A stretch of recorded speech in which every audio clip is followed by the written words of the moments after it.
Hello, today I'm looking at Majjhima number 141, which is called the SaccaVibhanga Sutta, and that can be translated as an analysis of the truths.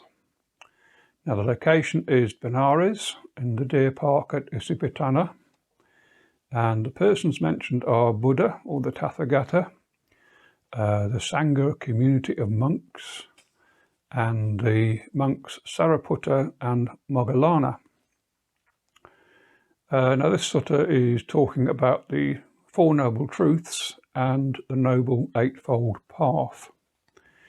And it starts with Buddha instructing his followers to associate with and heed the words of the monks Sariputta and Moggallana. They are wise and helpful. Sariputta is like a mother. Moggallana is like a nurse. Sariputta trains others for the fruit of stream entry, Moggallana for the supreme goal of arahantship. Sariputta is expert in the Four Noble Truths. At this point, Buddha departs and Sariputta takes over the telling of the sutta, expounding on the Four Noble Truths. And he starts with, what is the noble truth of suffering? Birth, aging, death, sorrow, pain, grief and despair. Not to obtain what one wants. In short, the five aggregates affected by clinging are suffering. So the aggregates are material form, feelings, perception, formations and consciousness. And Sariputta continues, and what is the noble truth of the origin of suffering? It is craving. And what is the noble truth of the cessation of suffering? It is the giving up and relinquishment of craving. And what is the noble truth of the way leading to the cessation of suffering? It is just this, the Noble Eightfold Path.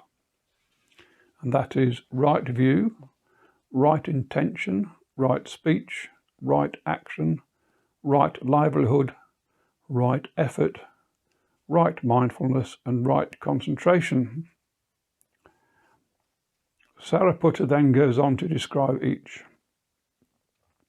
Right view is knowledge of the Four Noble Truths. Right intention is intention of renunciation, non-ill will and non-cruelty. Right speech, abstaining from false speech, abstaining from malicious speech, harsh speech and idle chatter. Right action, abstaining from killing, abstaining from stealing, abstaining from misconduct in sensual pleasures. Right livelihood, this is where a follower has abandoned wrong livelihood and earns his living by right livelihood. Right effort, the effort to awaken persistence for the non-arising of unarisen evil. Unwholesome states, awakens steel for the abandoning of arisen evil and wholesome states. Awakens zeal for the arising of unarisen wholesome states. Awakens zeal for the continuance, non-disappearance, strengthening, increase and fulfillment by development of arisen unwholesome states.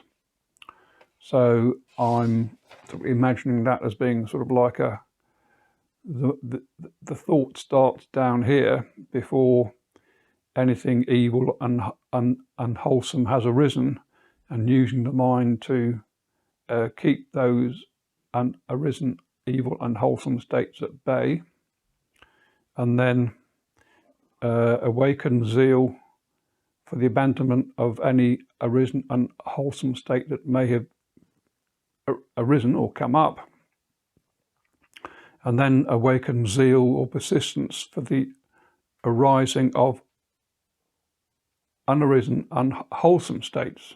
So anything good that comes up and sort of concentrate on that and then force that up. And then awaken zeal for the continuance, non-disappearance, strengthening, increase and fulfillment by development of arisen unwholesome states.